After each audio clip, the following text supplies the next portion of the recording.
U.S. announces new $400 MLN military aid package for Ukraine. Opening of the Lotus Village Festival in 2024. Brazilian athletes drop Olympic dreams to help flood victims. Hello, so good to see you again in today's news. I am Huang Yan, and here we go, the first up of the show. The U.S. announced on Friday a new $400 billion military aid package to Ukraine. This package is the third slated for Kiev after the U.S. passed the National Security Supplemental last month that included $61 billion for Kiev. In a memorandum published by the White House, U.S. President Joe Biden authorized the provision of defense equipment and services to Ukraine, as well as military education and training support, with a total value of up to $400 million. U.S. Secretary of State Antony Blinken said this aid package includes urgent categories for Ukraine, including anti-aircraft bullets, artillery shells, anti-tank weapons, armored vehicles. The new aid package was announced on the same day that Moscow increased pressure on Kyiv by launching a ground offensive into Ukraine's northeastern Kharkiv province. Countries belonging to the North Atlantic Treaty Organization are conducting exercises in Estonia. This is the largest exercise since the end of the Cold War. A large-scale military exercise, Spring Storm, involving about 14,000 Estonian soldiers and allied countries. This is part of NATO's Steadfast Defender exercise. The content of the exercise is to practice how to quickly deploy to support allies in case of attack. NATO said more than 50 ships from aircraft carriers to destroyers, along with more than 80 fighter jets, helicopters, drones, and at least 1,100 other combat vehicles, including 133 tanks. 533 combat vehicles infantry combat is participating in this exercise. The exercise in Estonia took place in the context of Russia and Belarus also conducting a tactical nuclear exercise. On the occasion of the 134th birthday anniversary of the late President Ho Chi Minh, on the evening of May 11 at Kim Leen Camille Stadium, Namdang District, the 2024 Lotus Village Festival officially kicked off. This is an important political and cultural activity expressing the people's gratitude and respect for the late President Ho Chi Minh. The 2024 Lotus Village Festival has many cultural and artistic activities such as flower offering ceremony in front of Uncle Ho's monument at Ho Chi Minh Square and parade to Uncle Ho's hometown, as well as offering incense at Kim Leen Relic Site and Chung Sun Temple in Kim Leen Commune of Nam Dan District. In particular, this year, before the opening of the festival, there was art performances, military music, and cavalry from XO Viet Street, Kim Leen Commune to Kim Leen Commune Stadium with the participation of the Music and Dance Theater and the Orchestra Trumpet Music Ceremonial Team and Cavalry Team of the Ministry of Public Security. In addition, diverse cultural activities have taken place, including Lotus Village Singing Festival, provincial volleyball and traditional martial arts tournaments, folk games associated with Uncle Ho's childhood activities in Kim Leen Commune, Nam Dan District. Upcoming are some updated news.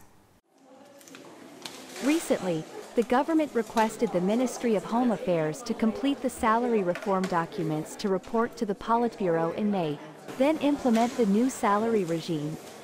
This will be the basis for developing legal documents to implement the new salary regime from July 1st under the direction of the government.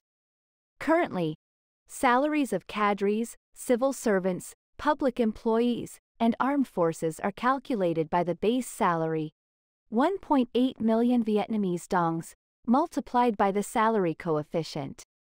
The salary coefficient is calculated according to the rank of each group of civil servants. Class B civil servant, main specialist rank or equivalent. Highest salary of 7.3 million. Lowest 3.3 million Vietnamese dongs. Class C civil servant, specialist rank or equivalent. Highest salary of 6.5 million. Lowest 2.4 million Vietnamese dongs. In a dispatch released recently, Deputy Prime Minister Lê Minh Khai, on behalf of the government, asked for an urgent review and comprehensive assessment of gold bar production and trading of businesses, as well as gold market management solutions that the State Bank of Vietnam, SBV, has adopted in recent times. He also asked for solutions to narrow the widening gap between domestic and international gold prices to ensure that the domestic gold market operates stably, effectively, healthily, openly, transparently, and in accordance with the law. He asked relevant agencies to report the results to the Prime Minister in May at the latest. According to HSBC, the development of electric vehicles is contributing to the goal of balancing carbon emissions and promoting long-term sustainable economic development resources for Vietnam. Domestic electric vehicle manufacturers have been somewhat successful in developing electric motorbikes. Currently, Vietnam's electric motorbike market is the largest in ASEAN and the second largest in the world, only after China. In the future, Vietnam's electric vehicle market still has much room to continue growing. Accordingly, HSBC estimates that Vietnam's total annual sales of electric motorbikes and cars could increase from less than 1 million in 2024 to over 2.5 million in 2036. Experts estimate that investment required to provide enough charging stations to facilitate the widespread adoption of electric vehicles, EV, in Vietnam is around $12.3 billion United States dollars.